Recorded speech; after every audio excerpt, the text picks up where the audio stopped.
This is Open to Debate. I'm John Donvan. Hi, everybody. In this debate, we're going to examine the impact of identity politics, both in relation to the upcoming election and also in general. So what are we talking about? Well, go back about a century plus 4 years when women gained the right to vote in the United States. That arguably was a victory for identity politics. A group that was politically disadvantaged because of who they were, namely women, organized together and around a common goal of rectifying that inequity. And they gained some power in the process. That is the basic idea. And it's the same dynamic we see nowadays in many more forms, starting with the sense that the system is being unfair to certain groups because of who they are, and they respond by organizing politically around that very identity, around membership in a racial or ethnic minority, around gender, around disability, and so on. As you no doubt know, identity politics not only has its enthusiastic practitioners, but also its critics. And in this debate, we are bringing thinkers from both sides of that divide to the table to hear what each will argue in response to this question. In the 2024 presidential election, are identity politics holding us back?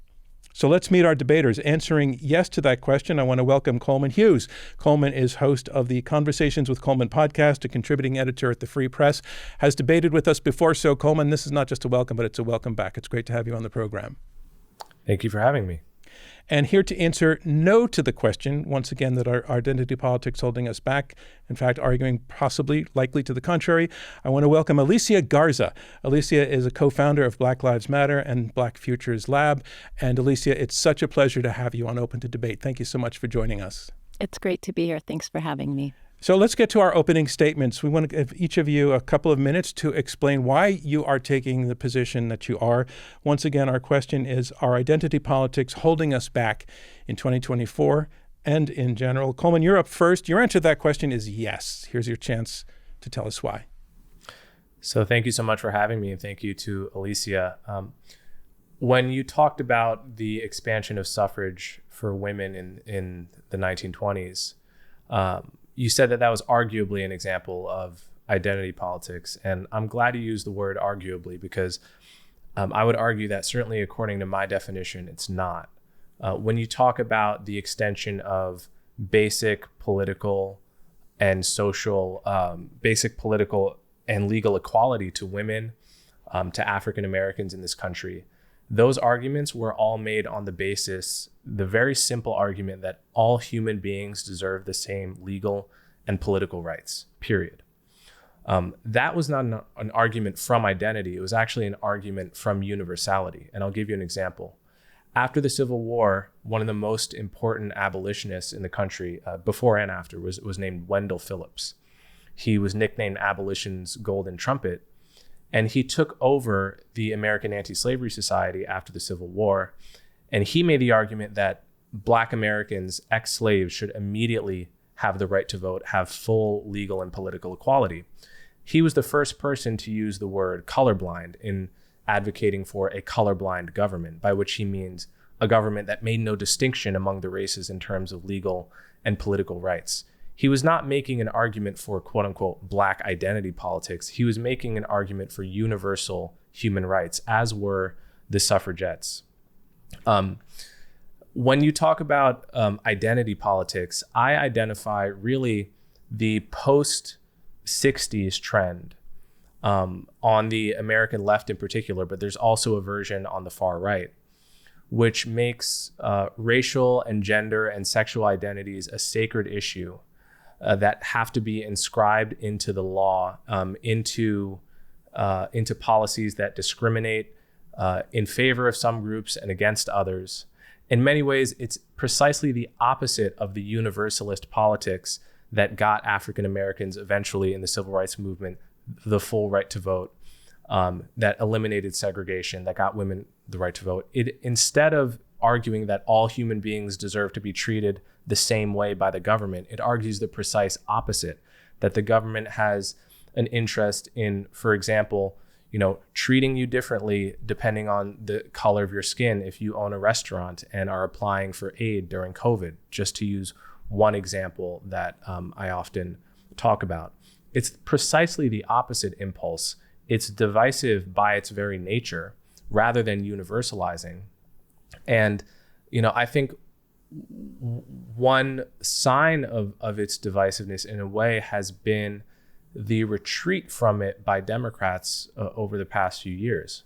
Obviously, Joe Biden, I thought, was an offender in terms of identity politics when he said, if you have trouble deciding between me and Trump, then you ain't black, right? And a lot of people rightly took offense to that because the notion that your race would determine how you think about a particular issue is right out of identity politics and is totally pernicious. Now, Kamala Harris has totally backed off, hasn't played that game at all. Even when journalists ask her to expound on what it means for her to be a black woman and potentially be president, she never takes the bait. At least she certainly hasn't recently, and talks about why she's a president for all Americans and why the reason you should vote for her has really nothing to do with her skin color or her gender, but the fact that she thinks she's the better candidate. I think that's a very wise move. And it's a sign that she correctly recognizes that identity politics do hold us back. Thanks very much, Coleman.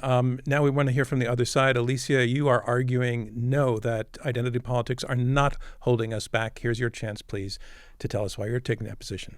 Thanks so much. So, Coleman, you and I agree that universality or, a common shared future is the goal. And the question here becomes what gets in the way and why. In the presidential election 2024, are identity politics holding us back? I think it really depends on the identity politics that you're referring to. If you're referring to the identity politics that help shape our worldview of who might relate to our needs and experiences, particularly as policymakers, and as a result that you do something to make sure that those needs and experiences are shaping better policy with the result of better communities and a universal shared experience, then no. Identity politics as it relates to the presidential election is not holding us back. But if you are referring to the identity politics that make us fearful and distrustful of one another, the identity politics that encourage people to become vigilantes and enact violence against people with whom they do not identify, then the kind of identity politics that aims to consolidate wealth, resources, and power for white, Christian, heterosexual men, then yes, absolutely, identity politics, that kind, is holding us back. Identity politics has been weaponized by conservative forces in this country in particular to both denigrate those who have been denied power and at the same time to consolidate their own power. They play on white supremacist resentment to obscure the dynamics that they themselves have created, systems of deep inequality driven by racism, sexism, homophobia, and a fear of the other. Let's just take an example of what's happening right now. We're facing an historic set of firsts. The first woman, the first Black woman, the first Blasian woman to ever hold the title of the President of the United States. That's a possibility. Again, the possibility of hope and change personified as it was in 2008 with the election of the first Black president in the history of this country. Now, of course, this is a different moment in our country than it was then. Today, white supremacist identity politics are shaping our presidential elections, and white supremacists are weaponizing identity politics to deny Americans their fundamental human rights. From the rhetoric around Haitian immigrants invading small towns and eating dogs, to the cruel and unusual punishment of denying women and their families the ability to access abortion, which resulted in the preventable death of a woman in Georgia named Amber Nicole Thurman. If women who believe that government should not be able to tell them what to do with their bodies vote for someone who knows what it's like to be a woman with the hope that she might do policy differently because she knows what it's like to be denied opportunities and resources because of being a woman, is that holding us back? No, I would argue it moves us forward.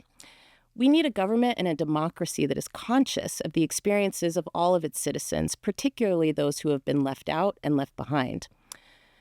White elites designed identity politics. In fact, let us not forget that the only reason that such a thing as identity politics even exists is because of the construction of categories like race and gender, the categorizing of people and assigning them characteristics and stereotypes for the purposes of assigning and justifying unequal and uneven social, political, and economic status.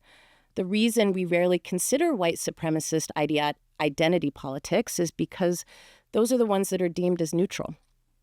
Identity politics has been vilified by the right at the same time that it weaponizes identity politics to deny people in this country the right to an equitable future. The outcry over identity politics is a paper tiger intended to obscure the real dynamics at play, that white supremacist politics are threatened by the power of those who've been denied and disenfranchised to find each other and join together based on common experiences and the desire for a shared future.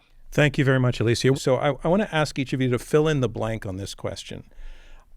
Coleman, you go first. And I'm going to put it this way. I've heard what my opponent has to say, and the thing that she is getting most wrong is.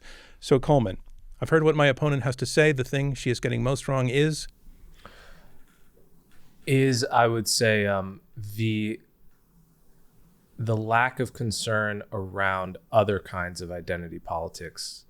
I fully share, Alicia, your concern about white identity politics, though I disagree that people are hesitant to call it that. I think I certainly call it that all the time. I would say there's a difference between the segment of the right that is into white identity politics, the Richard Spencers of the world, the Jared Taylors of the world, who absolutely are holding us back, and the people on the right who want to have nothing to do with that. I think it's important to make those distinctions.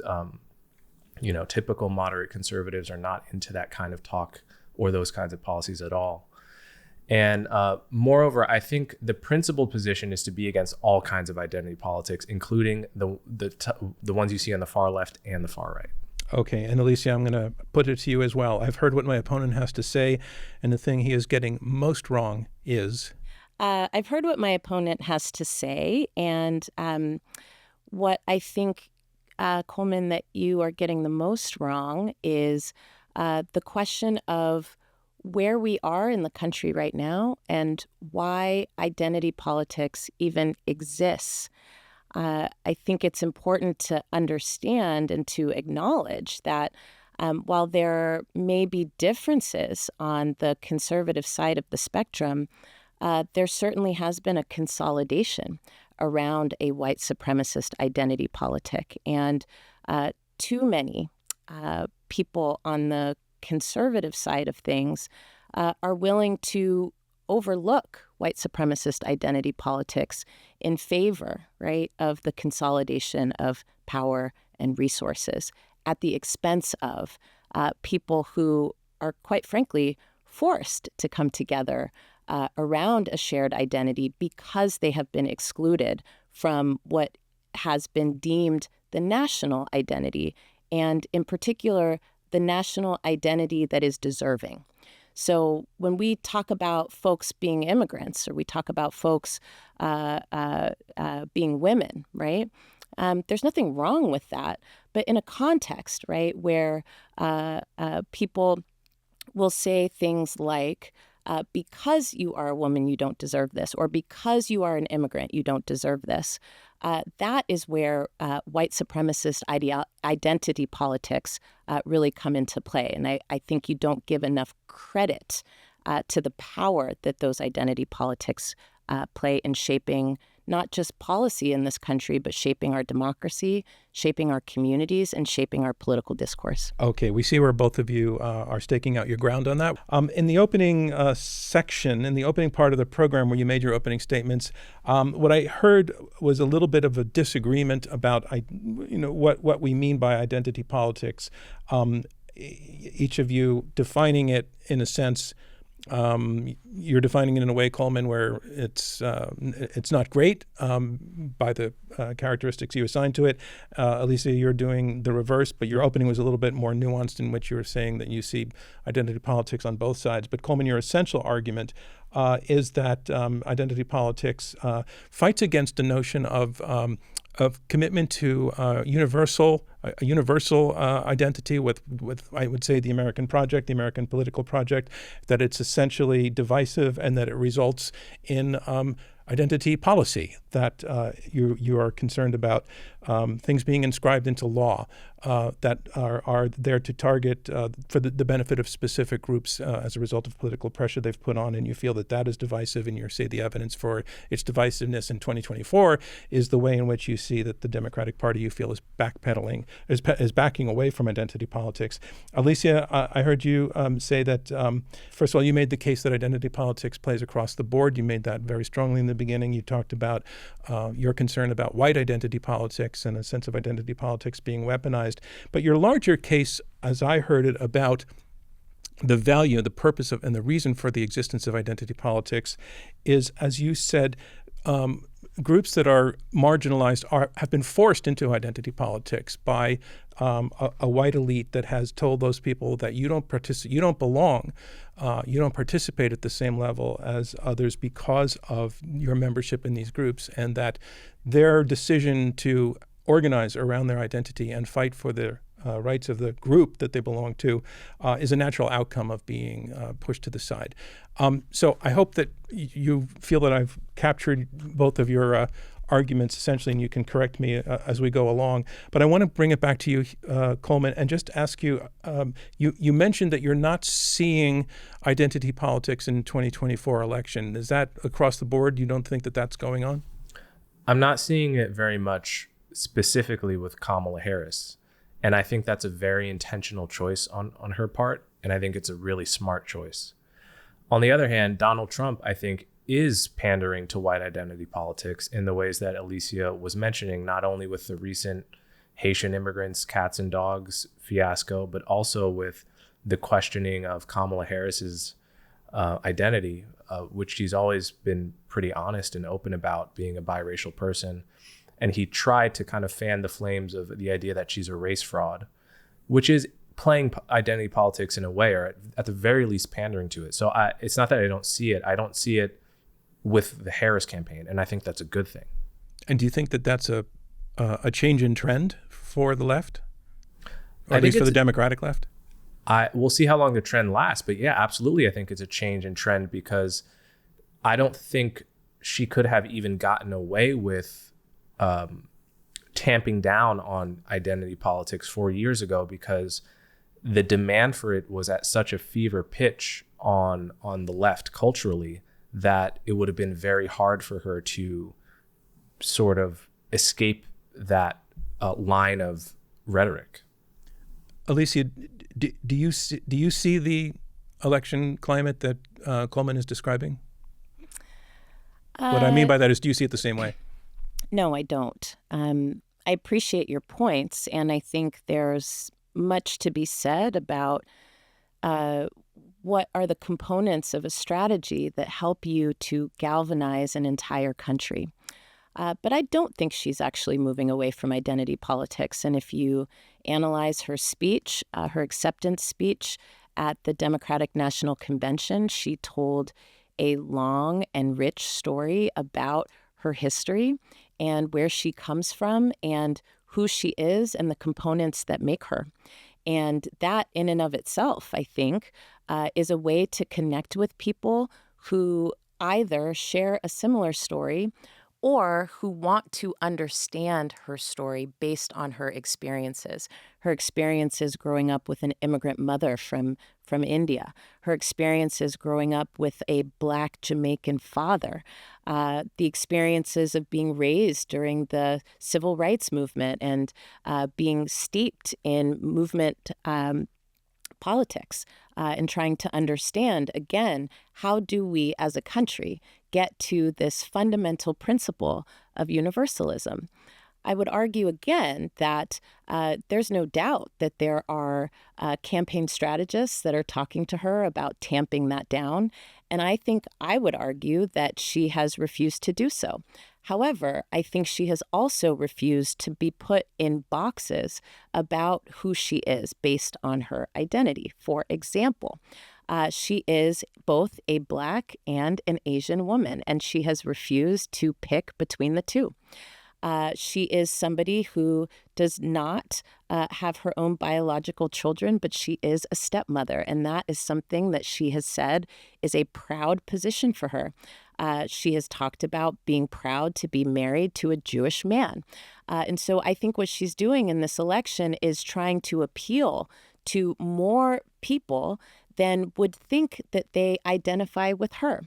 And I see that also with Tim Walz, right? He's really trying to appeal to a working middle class in America that feels and very much experiences being disenfranchised, left out, and left behind. So I think that the way in which identity politics is shaping the political discourse is actually very interesting. I agree with you, Coleman. I think what we might be missing here is that the way that the Harris campaign, in my opinion, is embracing that, is doing so in a way that is also indicating that we have a shared future. And it is calling out, right, to groups who have felt left behind and disenfranchised. And it's also calling out to groups who she hasn't previously, that people would not assume that she would agree with, including Republicans and conservatives. And that, too, is an identity. It's a political identity. And so what she is doing in this campaign is really trying to create a pathway towards universalism. And she's doing it in such a way that is bringing together the strengths of people's diversity. So I feel you're defining identity politics and identity in such a wide way so as to make it effectively meaningless. And to help give a sense of what I am talking about, when I talk about identity politics, I'm not talking about giving the life story of you and your parents. I could sit here and talk about who my dad is, who my mom was, and where they come from and all that. That's all fine. I mean, every presidential candidate should do that. That's not identity politics. Identity politics is if Kamala Harris were to get up and say, as a law was actually passed to this effect during COVID, on day one, I'm going to push for a bill that appropriates millions of dollars of aid, but only for Black farmers, not for white farmers, right? That's identity politics. The right-wing version of that is saying something like America is a white Christian country, and we can't, pollute the soul of this country with people that are of a different stock, right? That's right-wing identity politics. All this other stuff that you're mentioning that is like pretty benign, and I think it's good. It's her reaching out to people who literally have different identities and saying things that can be relatable depending on where you're from. All that is smart, but it's not the kind of identity politics that is deeply divisive at the level of policy. And it's that kind of stuff which I'm saying holds us back, and I think she has very wisely abandoned. Well, first and foremost, I appreciate your sentiments, although just to be clear, because my definition is not your definition, it doesn't make it benign or irrelevant. Scholars and activists, starting in the 1960s, Black women, including people like Kimberly Crenshaw, and including Black scholars from a range of perspectives, have written and talked about identity politics and have defined those for us. And so if your definition differs from that, that's okay, but it doesn't make it better, worse, right, or wrong. I will say that I do think it's interesting that in your definition of identity politics, it really has a kind of narrow prescription around particular types of identity, like race. But yet earlier in this conversation, you felt that any policies, right, that were designed to give people universal rights were actually okay. And so the question becomes, how do you define, or how do you determine, and why do you get to determine what identity politics is and isn't, and when it is or isn't helpful? I think the question here is about, in the 2024 presidential election, are identity politics holding us back? And my argument is that no, in fact, it is moving us forward. There are many different forms of identity in this country, Coleman. I'm sure you would agree with me on that. It's not just about race. It's not just about gender. In fact, we have an American identity politic that shows up in relationship to the rest of the world, and it is unique. We have class identities. We have identities based on disability. We have identities based on country of origin and language. There are many ways in which people define themselves.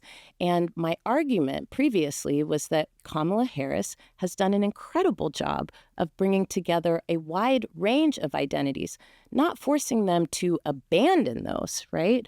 But instead asking them to consider what it might be like to create a tapestry of identities that could actually get to your fundamental point, which was about creating an America of universalism.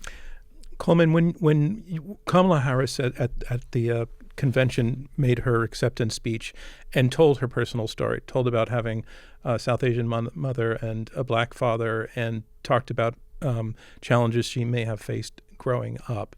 As you say, her biography is her biography, but it's also the case that she was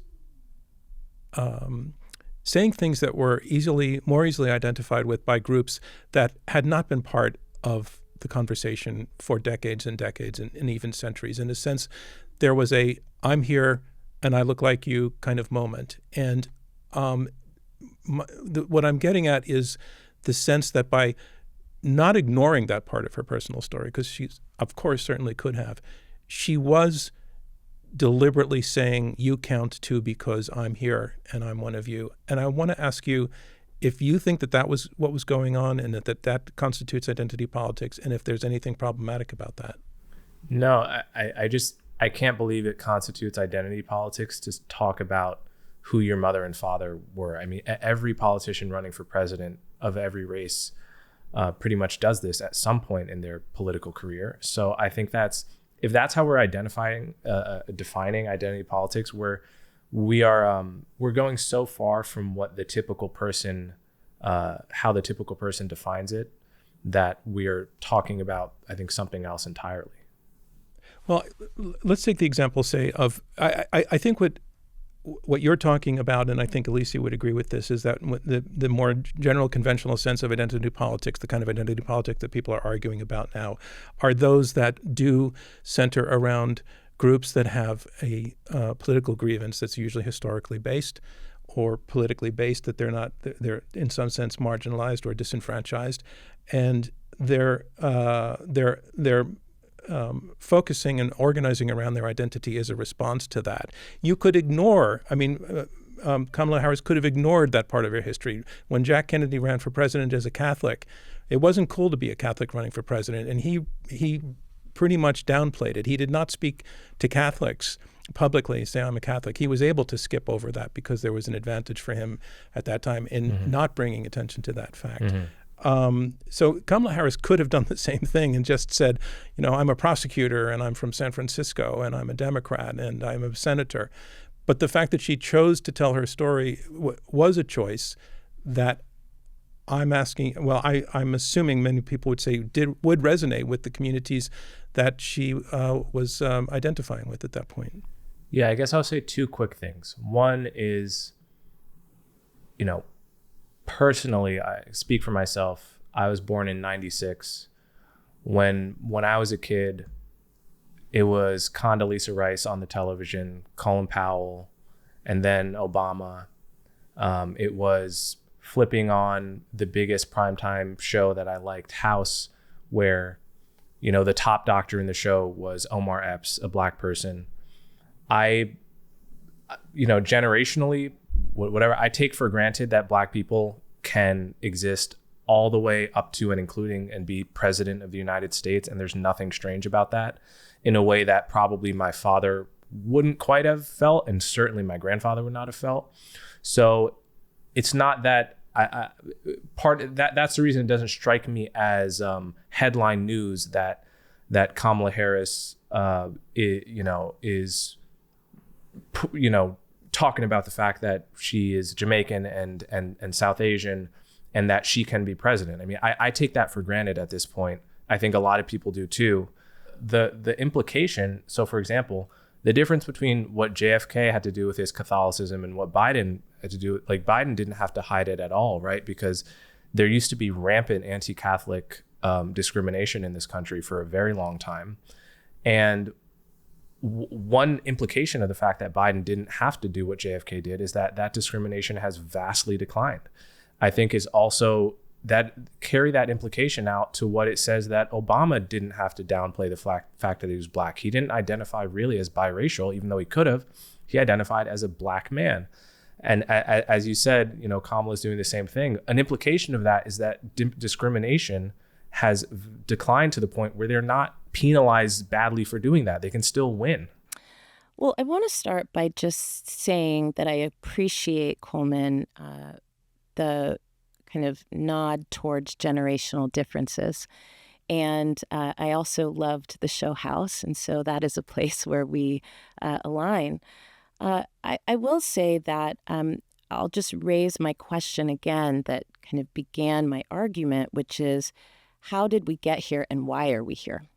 The reason that you could grow up in a society where you saw Black people on TV, and really a society where a Black person, a Black man could be elected president, is because people came together around identity that was marginalized, disenfranchised, and disempowered. And they organized across their shared interests towards a universalist future. And when we talk about the utility of identity politics, I think that's a great example of how it has shaped our country for the better. Now, because we have those incredible victories that we now benefit from, and in some cases benefit from so much that we might be prone to forget where they come from, it doesn't mean that we should.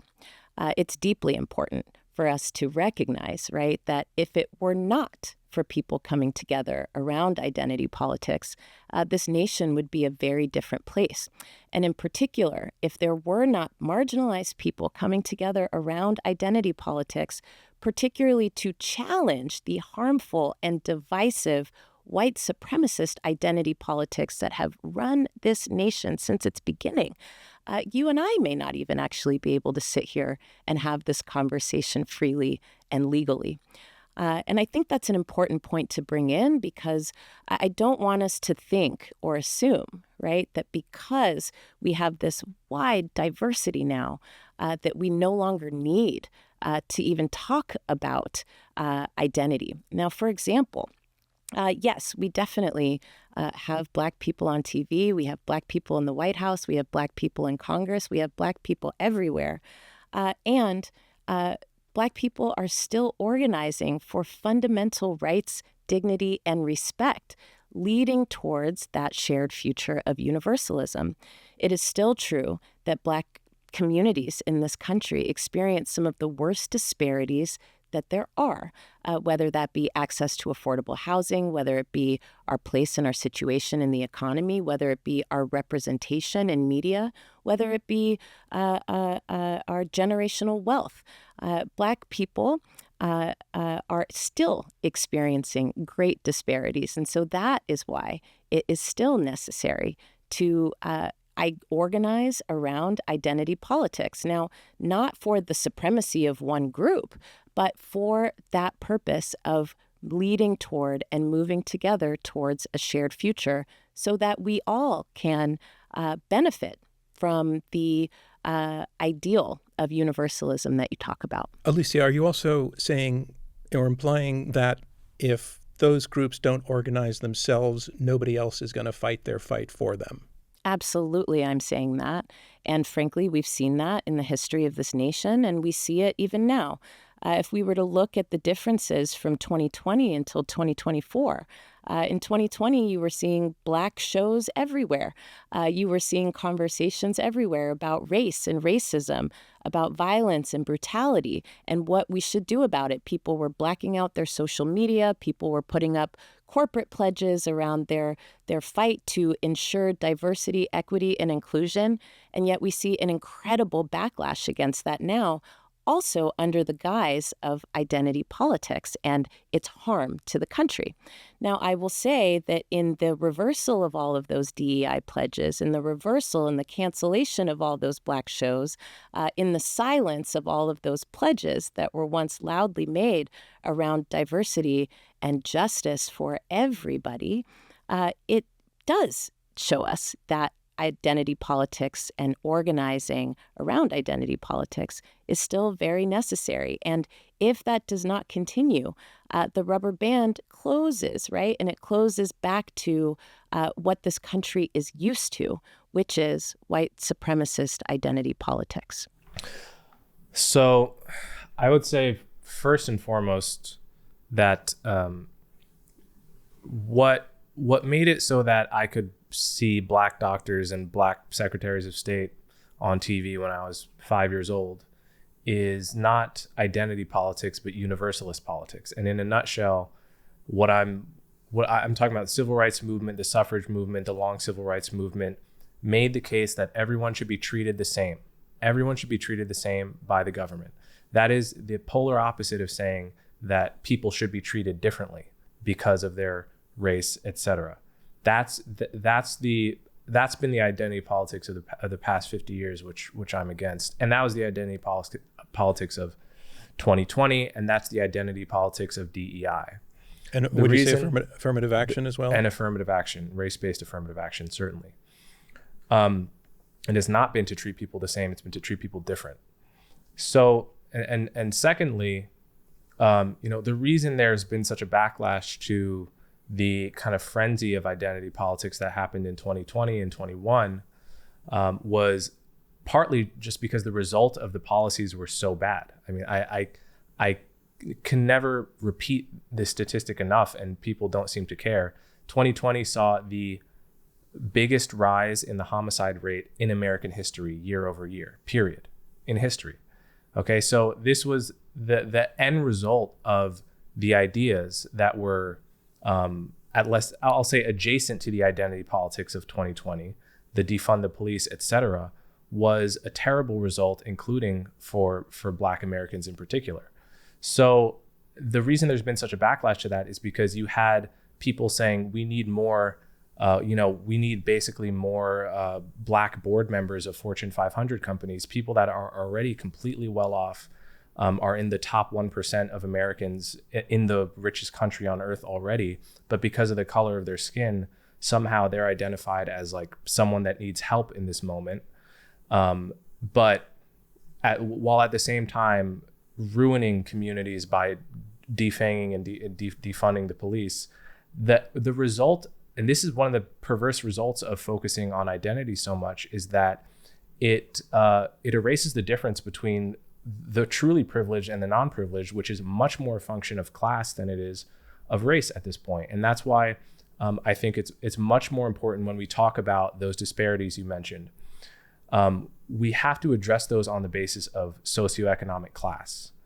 We have people's tax returns. We know who is poor and who is rich. We have tons of information about people and tons of policies that already work this way, like earned income tax credit and financial need and so forth. And that is the kind of policy that I support in terms of addressing economic disparities. So I think these arguments are actually interesting, and they are certainly telling of some of the fallacies in the argument. First and foremost, I think that this argument lacks a systems analysis. And in particular, I think what it is not addressing, right, is how do you repair disparities that are generations long? And if your argument is that you just kind of wait until people get equal after generations of not being equal, then I would say that that is maybe a paper tiger. The only way to correct disparities that systems have designed and maintained for hundreds of years is to be proactive about that. And what I find really interesting from your line of argument, Coleman, is that I hear this very much on the conservative side of things, where all of a sudden, when people are enfranchised and empowered, all of a sudden it becomes unfair and people are getting things that they don't deserve. And it is the contradiction of the argument that you all continue to make over and over again. And then I find a similar line of discrepancy when, you start to talk about policies from 2020 and that identity politics and identity policies, right, were somehow deeply harmful to the country. I've heard this statistic about homicide rates being higher during COVID than any other time in modern history, and it's just like not true. We had over 1 million COVID deaths in this country, many of which were preventable. We did not have this deep spike in homicides, as you are naming. But I will say, Coleman, that we did have deep disparities in terms of who was being able to access healthcare, who was able to access testing, who was able to stay home from work, right, or work remotely. And oftentimes those people who we called essential workers, were workers of color, they were women, and they were low-income people. If your argument is that we have to only look at class as an indicator of how to correct disparities because things like affirmative action privilege rich Black people over poor Black people, I would also say that that's a paper tiger. When you look at class in this country and you look at the distribution of wealth in this country, I think you will find that there are few to little Black people on the elite side of the spectrum, few to little women on the elite side of the spectrum. And even if you look all the way into the working class, you still see these same types of disparities. And so I do think that with a systems analysis, we can better understand the question of how do you repair the harm that has been enacted over generations? Do you just kind of free market it, as your side of the spectrum says, or do you get proactive with policies that try to more quickly close the gaps between those who have and those who have not? So the way to close the gap between the haves and the have-nots, at least to the extent that we can, is to first correctly identify who the haves and the have-nots are. My argument is that any government program or state program or charity program or anything that is trying to identify who needs the most help in this country should do so on the basis of socioeconomic and other indicators, not on the basis of race. And that is a very simple argument. The reason is because you will have way more accuracy in identifying who needs help and who doesn't. I, for example, though I am Black and Hispanic, any program that needs to identify people that need help should skip me, right? And the way it skips me and get to the people who really needs help is by selecting on the basis of the real criterion of suffering and of disadvantage, which is poverty. That is the way that you you draw a circle around the people that actually need it.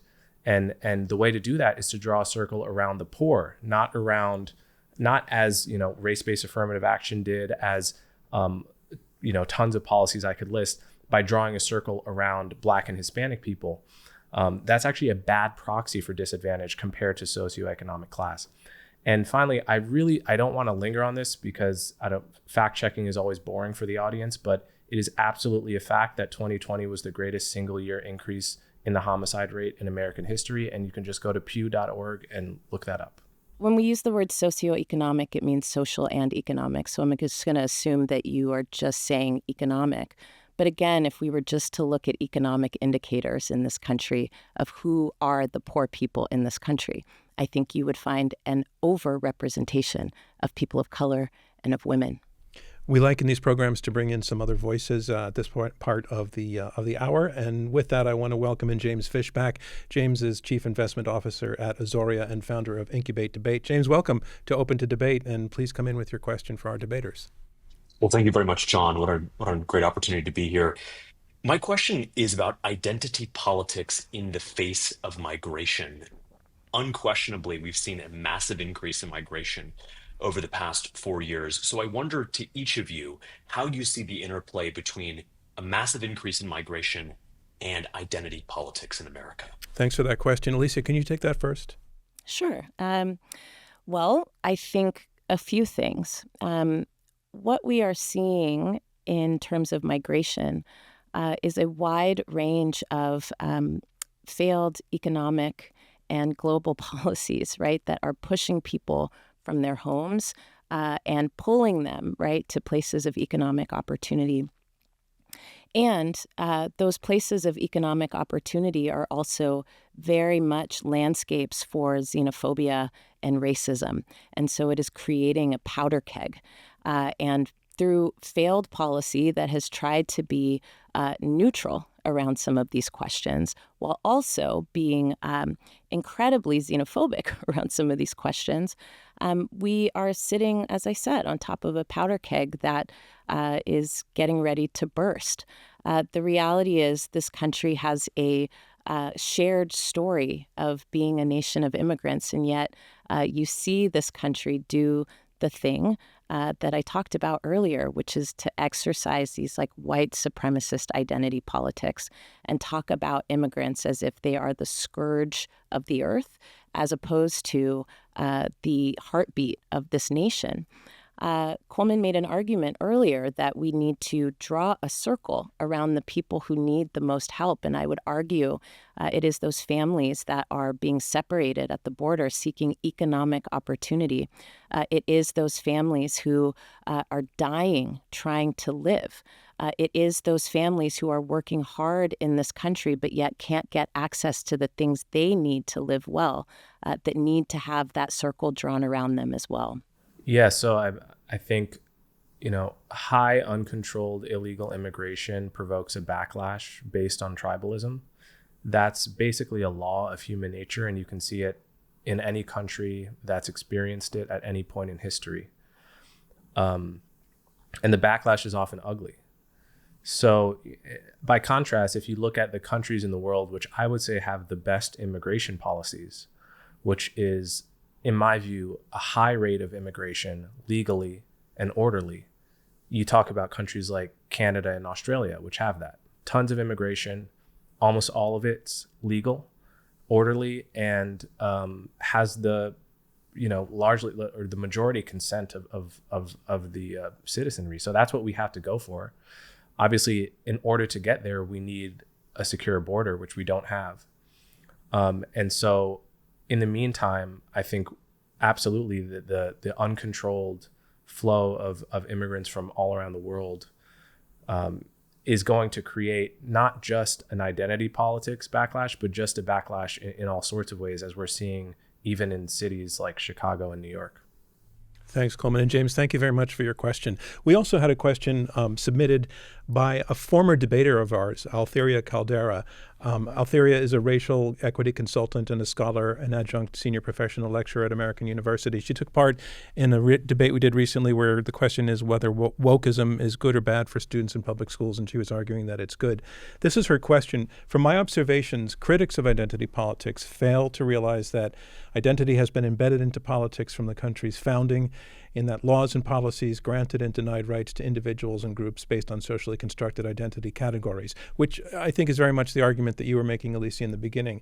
However, when marginalized groups coalesce to demand justice, identity politics become problematic for some. She's asking for a further explanation of what that complaint is about. And what I'd like to move that to is to take an example. I used suffrage in the beginning of the program, but something more recent would be Title IX of the Civil Rights Law, which very, very directly, frequently is raised in issues of access to equal facilities on college campuses for women. Would that policy outcome to you, Alicia, represent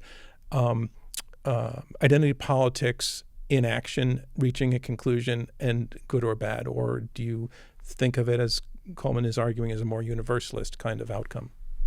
So I think that the reason that we have laws like this, right, again, is because from the founding of this country, there were people who were included and there were people who were excluded.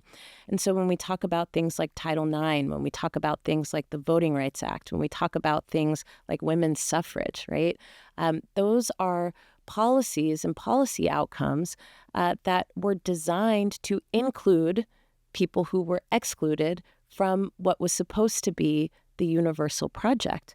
And I think that it is a great example of the two types of identity politics that I talked about earlier, white supremacist identity politics and the other kind of identity politics that tries to move us towards a shared future together. It's a great example of those things at play. Well, I've never really understood the logic of this argument. I mean, the idea that because the country was steeped in white identity politics from the beginning, therefore other kinds of identity politics are okay, seems kind of backwards to me, because isn't the whole point that white identity politics from the beginning was bad, and that we should not, an eye for an eye has never been the logic of any morality I would want to follow. And rather, the goal, as expressed in all the mainstream orators of and leaders of the civil rights movement, is to enshrine the ethic of common humanity and one human family, and reject identity politics on all sides. So just to be clear, you do not feel that the leaders of the civil rights movement, if we date to, let's say, to the mid-1940s, that they were not practicing identity politics, although certainly there were white allies involved, but the engine of the movement was coming from Black Americans. You would not consider that identity politics at that point? No, because the central ask was to be treated the same. The central ask was to be treated the same. I would recommend anyone to read chapter 2 of my book, in which I go into detail on everything Martin Luther King had to say and write about the subject, and other people like Bayard Rustin who organized the March on Washington. The main thrust was common humanity. We are the same beneath the skin. The government and we should have the same treatment. That is not a form of identity politics. That's a form of simply asking to be treated the same. That's universalist politics.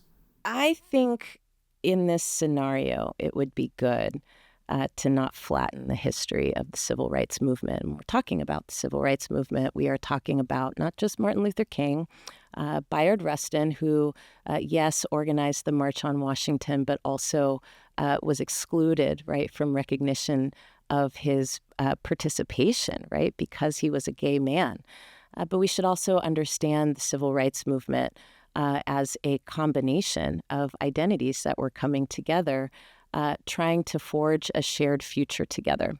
The argument there was not just that we should be treated all the same, but it was a fundamental demand for a complete restructuring, not just of the United States, but the United States in relationship to the rest of the world.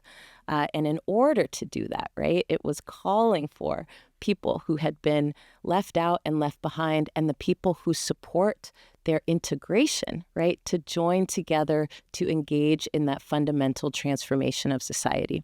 It did not argue under any circumstances that the structure should remain the same and that we should just all call each other equal. That was not actually the point of the civil rights movement from the 1940s until now. And I think what is important for us to recognize here again is that there are opposing forces, right, that want different things for our future. There is one force and one set of forces that wants this to be a white Christian nation. And there is another set of forces that says, no, that actually we can have a more perfect democracy. We can have an America that belongs to everyone. But it doesn't, in order to get there, demand that we no longer talk about the differences between us. We didn't create them, but we certainly do live them. And so that is the nuance that I think is important for us to understand when we're looking at the context of history and also looking at the context of right now. And with that, we're going to pivot to our closing round. And in our closing round, each of our debaters has an opportunity to make one more argument without interruption. It's not debate, it's closing statements. And you are up first with that, Coleman. Again, you are answering the question, are identity politics holding us back? Your answer is yes, they are. So throughout the debate, I think, Alicia, you and I have agreed that white identity politics are holding us back. And so in some sense, we are both answering yes to the motion, except you're answering yes, but and I'm answering yes, full stop. And, I think where we disagree is that other kinds of identity politics are holding us back. Black identity politics, and being the most salient and visible kind. There's just no question. I think, frankly, it is inconvenient for your side of this argument that the civil rights movement expressed the values that it did. But in his final book, Where Do We Go From Here?, Martin Luther King devotes a chapter to the Black Power movement. And in that chapter, he recommends that they change their name from Black Power to Power for Poor People. And the reason he said that was because it was more important by that time, having achieved legal and political equality, to shift the topic to poverty, which is a cross-racial problem. It is the real problem. It's the best proxy for disadvantage. And identity politics obscures our ability to see that and to act upon that. So, in my view, identity politics of the divisive particularist kind, not the universal movements for suffrage and equality that, I think you've been falsely calling identity politics, those do hold us back, right? And I think, it's very important that we're able to re-enshrine the ethic of common humanity, and in doing so, face the toughest problems that we still have to solve as a nation.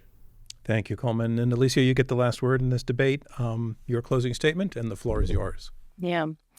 I think we'd do well to put this conversation to bed about whether or not identity politics is harmful to the country, whether it be related to policymaking, policies, or any other aspect of our social lives. Identity politics is a paper tiger that was created by conservatives in this country, and it aims to obscure the dynamics that are really at play. That since the founding of this nation, people have been grouped into categories that they themselves did not create, used to justify their exclusion and their disenfranchisement. Now, if you really care about getting rid of identity politics or its potential harm, take that concern to the people who created it and those who have weaponized it even further to consolidate power at the expense of the rest of us. White male identity politics have shaped this country since the beginning. The story of America is told through the lens of white, straight Christian men and the systems of power that it designed to help maintain their power and influence. And now that those who have been left out and left behind are coming together to reshape this country to be more inclusive, more united, and more democratic, the forces who created those conditions in the first place call foul. So what's holding us back is the courage to stand up to this revisionist history, the courage to create a new shared future where we all belong.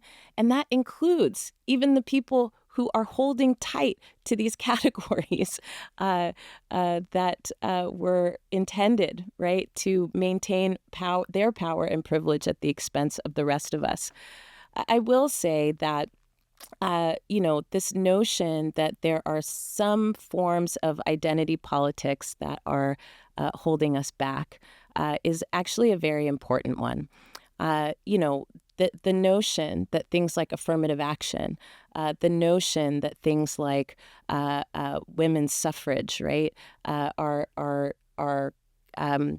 different in their aims or their goals is actually very curious to me. And even if we're to talk about the issue of class in and of itself is an identity.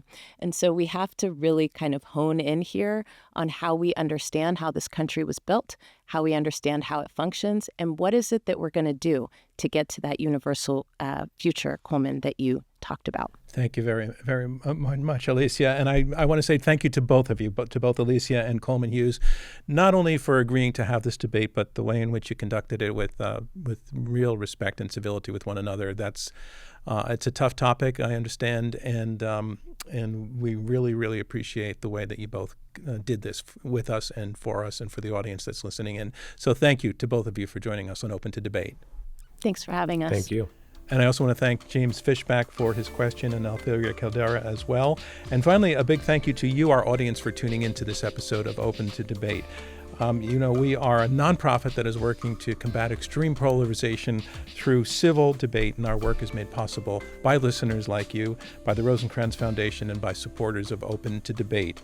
This debate was also produced with the support of Civis, advancing the common good through investment in cultural activities that tackle pressing social issues and examine our common humanity and interdependent futures. More information can be found at civisfdn.org. Robert Rosencrantz is our chairman. Our CEO is Clay O'Connor. Leo Matthau is our chief content officer. Elizabeth Kitzenberg is our chief advancement officer. This episode was produced by Alexis Pangrazi and Marlette Sandoval. Editorial and research by Gabriella Mayer and Andrew Foote. Andrew Lipson and Max Fulton provided production support. The Open to Debate team also includes Gabrielle Iannicelli, Rachel Kemp, Eric Gross, and Linda Lee. Damon Whittemore mixed this episode. Our theme music is by Alex Clement. I'm your host, John Donvan. We'll see you next time on Open to Debate.